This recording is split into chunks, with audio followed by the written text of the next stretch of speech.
How's it going, everybody? Thanks for coming to the Edible Science Cooking Show. My name is Sean, and I am so glad to have you here in my living room and soon to be in my kitchen after we change over. Now, we all know winter is upon us. Winter is coming, as they say in Game of Thrones. But no, it's actually already here. We have about 18 inches of snow out here in Massachusetts where I'm at. I don't know what you're looking like, but it's definitely probably getting cold.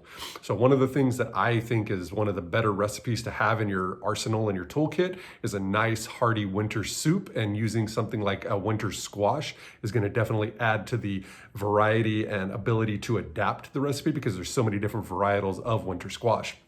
So that's what we're going to be doing today. And do me a favor, stick through to the end of the video because we are going to be digging into a little bit of the science of vitamin A and what it does in your body and what it starts as in the vegetable. So stick with me through the end. You'll learn a little bit about vitamin A and you'll learn how to make an awesome, wonderful soup. Let's get changed over and get started cooking. Boom.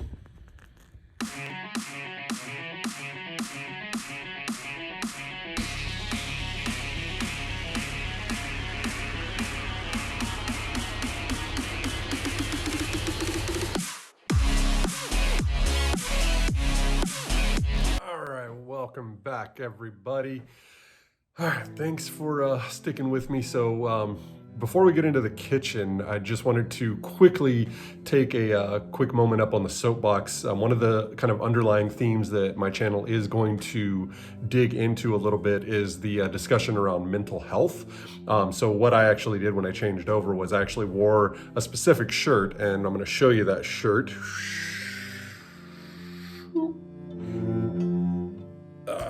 So the brand that I'm actually wearing is Into the AM. It's one of my favorite brands. Check them out. They have some awesome shirt designs.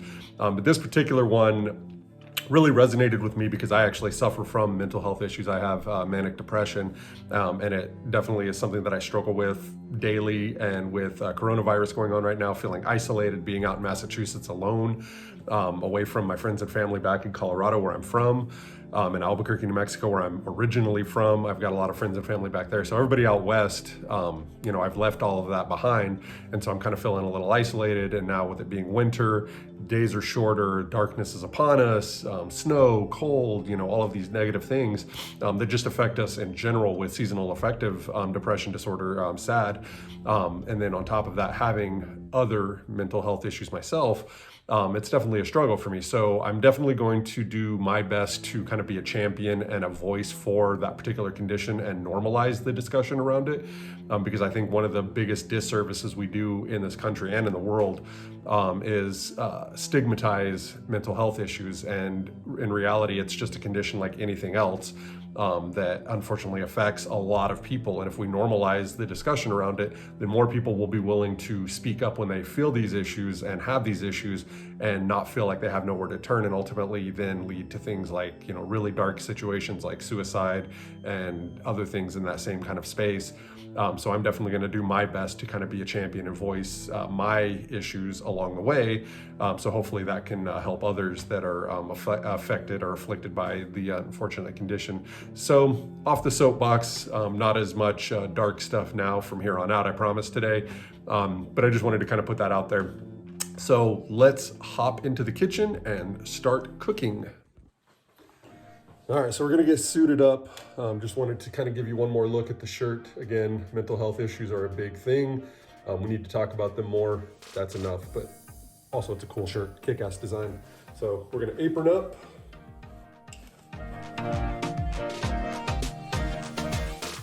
And also, how cool is my hat? Gorin Brothers, I love their hats.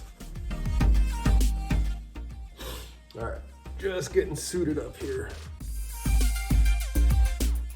All right, so these bad boys are honey nut squash. They look very similar to a butternut squash, and that's because it's kind of a direct descendant.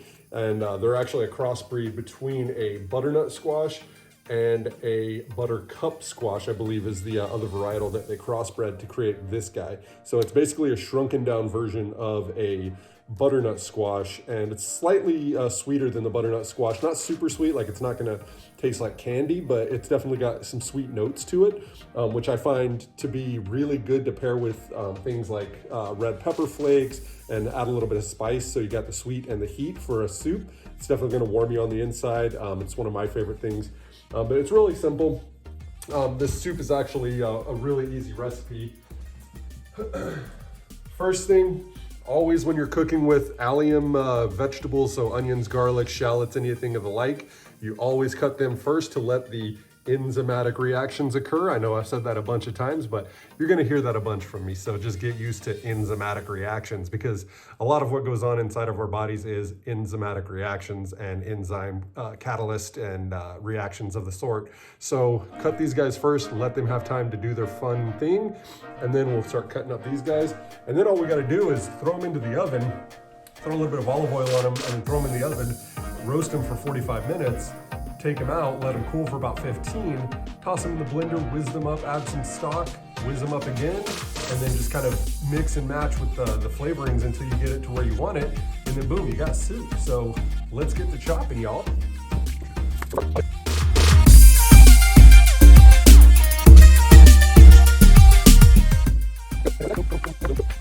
Look at that, we are 3 minutes in, veg is almost done. Shoot. I'm gonna get these guys onto my roasting pan or roasting tray. I'm just using a little pizza rack. You can use whatever you want. All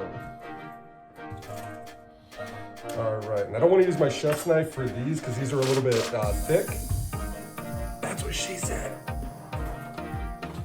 So I'm gonna use my trusty cleaver. Just kidding. But let's get the stickers off. Definitely don't want those on there. And let's see how this goes. Let's see. Nice and simple.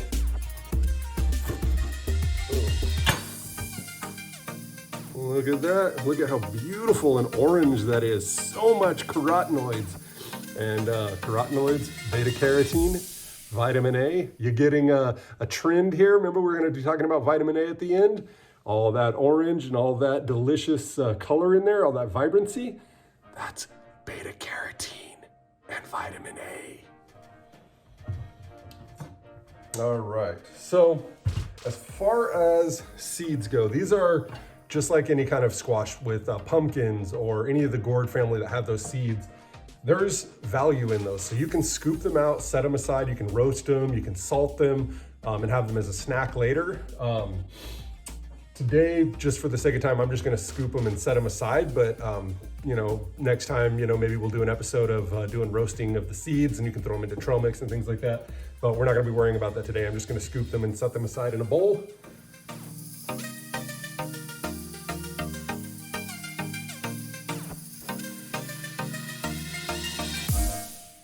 Get the guts out. Man, these colors are insane. It's like Bob Ross painted something in here. It's pretty fantastic. My hand is kind of gnarly. It's like I murdered a pumpkin or something. Actually, I murdered a honey nut squash. Yeah, so that's what you want to look like on the inside, no seeds. Set this guy aside, and then I am gonna do the rest, get everything ready, because literally it's just gonna be repeating that. So chop, flip, scoop, set aside, save the seeds for later, done. And then I'll be right back in just a few minutes and we'll go to the next step. All right, welcome back. So I got everything diced and or chopped, split in half, whatever. Everything is staged on my roasting tray. This one's got one rogue seed left in there, so be it. Won't be the end of the world. So everything is on our tray and ready to go. You can see we've got our onions, we've got our garlic head, and all of our squash. Just gonna start by simple salt. Boom, boom, boom. This will help draw out some of the moisture, add a little bit of flavor, and good to go. Throw a little cracked black pepper. No big deal. This is just an initial base layer of seasoning. I'm definitely gonna add more once we get it into the blender and start doing all of that. And oil, that's what I was looking for. This is another fun staple to have in the kitchen, balsamic vinegar. We'll be doing some fun stuff with that in future episodes. Shoop, shoop. All right. Extra virgin olive oil, I think. Yep. And just gonna give it a nice drizzle. No big deal. Just gonna get a nice layer on there to coat everything.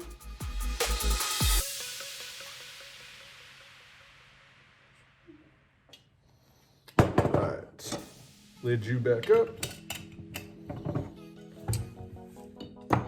Get you out of the light so you don't oxidize. And take your pinchers. Here's the thing with tongs, I think it's mandatory, or if it's not mandatory, it should be mandatory. Whenever you open them, you have to give them some test clicks, just to make sure they still work. Now, we're just gonna kind of move all the onions around, get them coated, move the olive oil around. This is a multitasker, it can work as a spatula too. So we're just coating everything down. Boom, move this guy, awesome. All right, so everything is looking good and coated. Set those guys aside. And I've already preheated the hot box up to 375 degrees.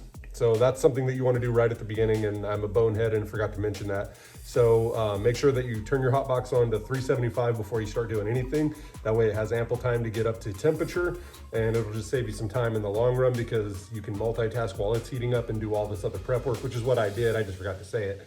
So get it up to temp, 375, get everything on your tray, throw this into the hot box, and you're gonna let it go for about 40 to 45 minutes.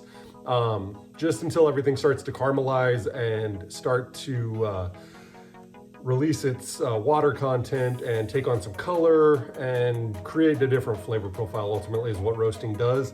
And then we'll take it out of the hot box, we'll let it cool for about 15-20 minutes, let it just kind of get down to room temperature or slightly above. And then we'll throw it into the blender and call it good. So here we go, I'm gonna toss it into the hot box and we'll go from there. All right, so we are ready to rock and roll. Everything is cooled down. It's been about 15 minutes since last we spoke. What I'm gonna do, nice and easy to handle, nice and squishy, is I'm gonna scoop everything out of the husk or out of the skin of the squash. We're gonna throw in the onions. We're gonna squeeze into our bowl of garlic. We're gonna add some seasonings, mix it up, and kind of mash everything together, kind of start in the puree system. And then we're gonna basically just toss everything into the blender, add about 2 cups of our veggie stock. We're gonna go with 2 batches. So we're gonna do 2 cups of veggie stock and about half of the veg mash into the blender, blend it up, pour it back into the bowl, and add another 2 cups of broth, add the other half of the veggies, blend them up, add them to the final bowl, mix everything together, kind of make sure that the consistency is where we want it. And from there, we're just going to strain it. And that's that. So yeah, let's rock and roll. So I'm gonna probably throw it into high speed so you guys don't have to watch me scoop out the beautiful squash. But yeah, let's go. Let's do this.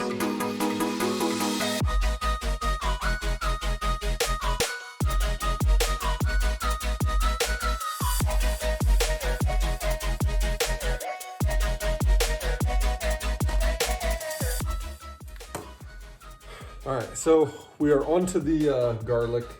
As you can see, it's nice and roasty in there. And this is the most satisfying thing ever, is to squeeze garlic out of this when it's all roasted and beautiful.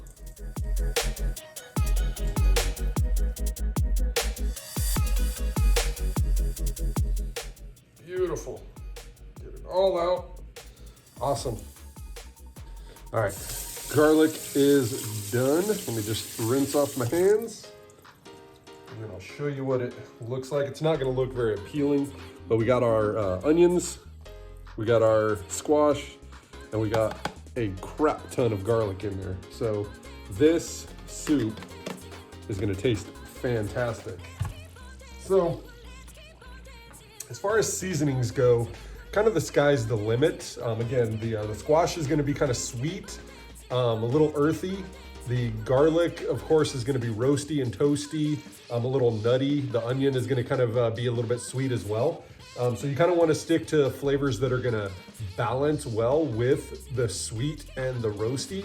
So that's gonna be things like curry powder, turmeric, obviously salt and pepper is gonna be in there. We're gonna have some red pepper flake is one that I go with because I like a little bit of heat in there.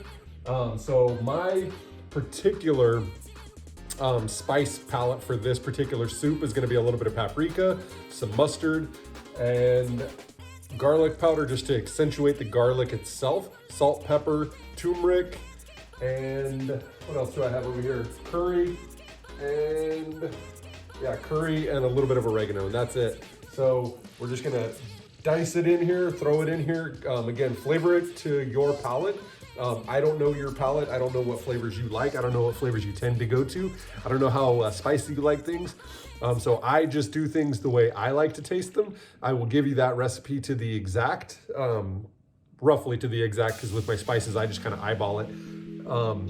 But from that, kind of go on your own riff. Your palate is your palate, and I want this to taste good for you. So eat it the way you would like to eat it. And if the way that I do it is what you like, hey, awesome. If not, by all means, throw it down in the comments. Let me know what flavors you added to it so that I can maybe try it myself and see how it goes for me. So yeah, let's spice it up and then we'll throw it in the blender. So the curry.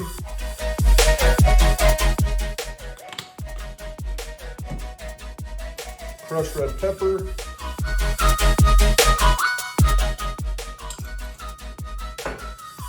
Just a touch of mustard. Some paprika. Now this is regular paprika, not smoked paprika. I think the smoked paprika would be a little too bitter for this recipe because it's bitter and sweet. All right, so paprika, we've got regular, not smoked. Throw that in there. A little bit of garlic powder just to accentuate the garlic. So turmeric. Right, throw a healthy dose of that. Throw some oregano just for some green. Throw some more salt.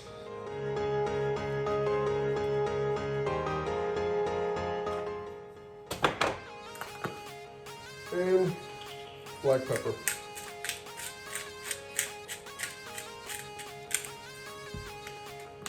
Right. Move this guy out of the way. And now we just mix everything kind of together, get everything flavored. And you want to give it a little bit of a taste. I know it's not going to be the final dish because we haven't added the broth and blended it together or anything, but this will kind of give you an idea of where your seasoning is at and whether or not you need to add more salt.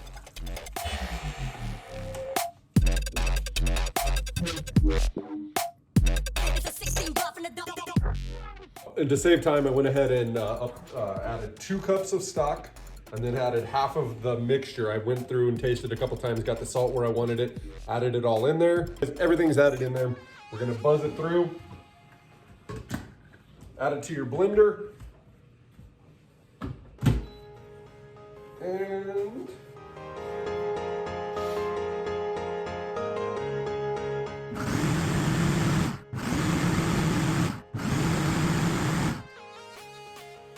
all right, so we've had a buttload of technical problems with my phone. I've got to figure all that out, but digressing, we got it all buzzed up and we are ready to go. So blended it, again, splitting it into 2 batches, about a minute per batch, maybe 90 seconds per batch, depending on your blender speed, getting it to the texture that you want. And this is what it's going to look like in the bowl. Beautiful. Get all that goodness out.